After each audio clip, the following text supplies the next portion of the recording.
Well, the Bulls had a great second quarter, one of the better quarters we've seen from them this season against the best team in the NBA at that, but if only that counted for something though, because the other 3 quarters of this game, the Bulls were actually terrible. If only the Bulls could actually play well and hard for the full 48 minutes, that would be something, wouldn't it? Would it be too much for us to ask of that as fans?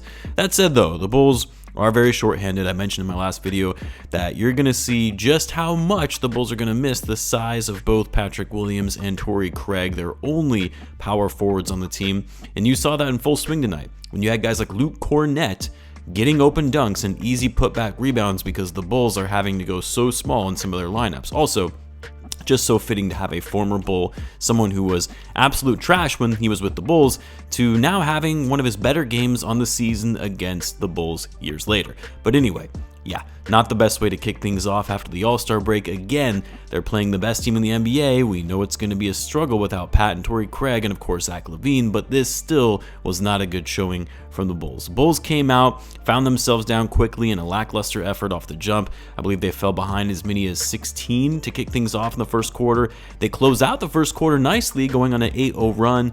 Then they have that great second quarter, playing some great defense, getting stops, finally hitting their shots, getting the energy level back up. They go into the locker room at halftime with the momentum and lead, and then coming out of the break, everything kind of crumbled from there. The Boston Celtics kicked off the third quarter on an 8-0 run and ended finishing the Bulls off in the third, outscoring them 37-21, and never really looked back after that.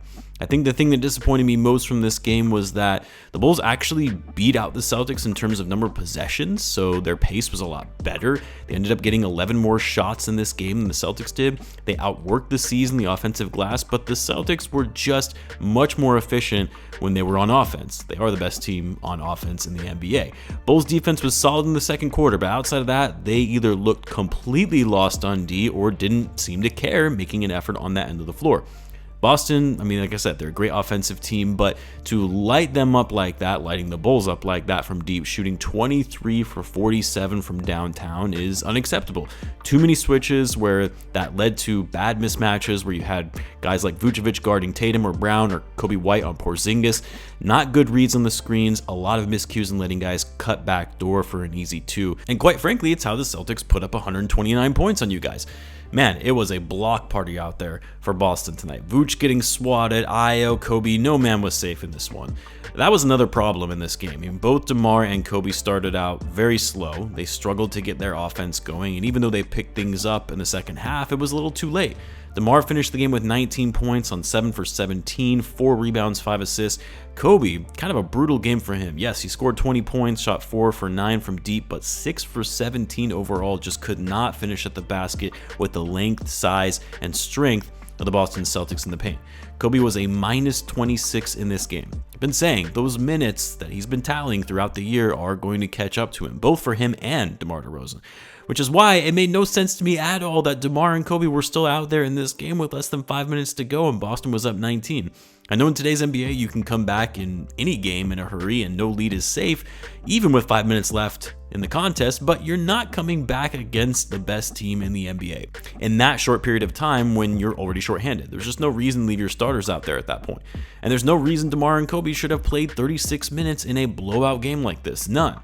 Vucevic had a great first half. I believe at halftime he had 20 points and 9 rebounds and missed all but 2 shots.